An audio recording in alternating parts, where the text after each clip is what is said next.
Tumadir bin Harits, atau lebih dikenal dengan nama Hansa, adalah seorang penyair wanita yang cukup terkenal pada masa jahiliyah. Ketika Nabi Shallallahu Alaihi Wasallam telah berada di Madinah, bersama beberapa orang kaumnya dari kabilah Bani Sulaim, ia datang menghadap beliau untuk memeluk Islam. Ia mempunyai 4 orang anak lelaki yang kesemuanya ikut memeluk Islam, dan berhijrah untuk tinggal bersama Nabi Shallallahu Alaihi Wasallam di Madinah. Kemampuan Hansa melantunkan syair cukup dikagumi Rasulullah Shallallahu Alaihi Wasallam. Ketika Adi bin Hatim memeluk Islam, ia mengatakan kepada Nabi Shallallahu Alaihi Wasallam bahwa penyair paling ulung adalah Amr al-Qais, orang yang paling pemurah adalah Hatim bin Sa'd, dan penunggang kuda paling pandai adalah Amr bin Madi Karib. Tetapi Nabi Shallallahu Alaihi Wasallam bersabda, "Wahai Ibnu Hatim, bukan mereka penyair paling ulung adalah Hansa binti Amr. Orang yang paling pemurah adalah Muhammad, Rasulullah Shallallahu Alaihi Wasallam, dan orang yang paling pandai menunggang kuda adalah Ali bin Abi Thalib." Sungguh penghargaan yang sangat tinggi terhadap Hansa, karena beliau mensejajarkan namanya dengan nama beliau sendiri dan Ali bin Abi Thalib.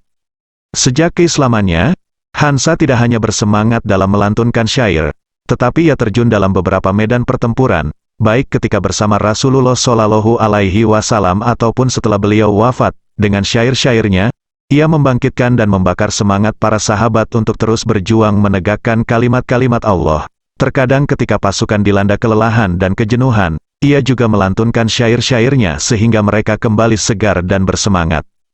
Ketika terjadi perang Qadisiyah pada tahun 16 Hijriah, pada masa Khalifah Umar bin Khattab, Hansa memotivasi anak-anaknya untuk turut serta dalam perang tersebut. Keahliannya bersyair digunakannya untuk mempengaruhi dan memberikan semangat jihad pada mereka. Diingatkannya tentang kemuliaan berjuang di jalan Allah, keteguhan ayah dan paman-pamannya dalam membela agama Allah. Sampai akhirnya ia berkata, "Jika besok kalian bangun dalam keadaan sehat, berjihadlah kalian dengan penuh keberanian dan dengan mengharap pertolongan Allah. Majulah dengan semangat juang yang tinggi, dan masuklah dalam pertempuran. Lawanlah para pemimpin orang-orang kafir itu. Insya Allah kalian akan masuk surga dengan penuh kemuliaan dan kehormatan."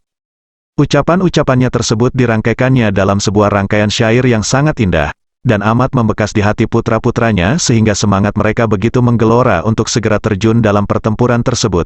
Keesokan harinya, mereka berempat berjuang dengan perkasa melawan pasukan Persia. Mereka bertempur sambil membaca syair-syair ibunya, sampai akhirnya satu persatu mereka menemui syahidnya. Ketika berita ini disampaikan kepada Hansa, sang ibu yang kehilangan 4 putranya tersebut sama sekali tidak bersedih. Justru ia bersyukur dan berkata, "Alhamdulillah, segala pujian hanya kepada Allah, yang telah memuliakan aku, dengan menjadikan anak-anakku sebagai syuhada. Semoga dengan syahidnya mereka, dosa-dosaku akan diampuni oleh Allah, dan aku berharap dengan rahmat-Nya, agar bisa dikumpulkan dengan mereka di surganya." Setelah hidup menyendiri, Hansa tetap mengabdikan dirinya membakar semangat kaum muslimin dengan syair-syairnya.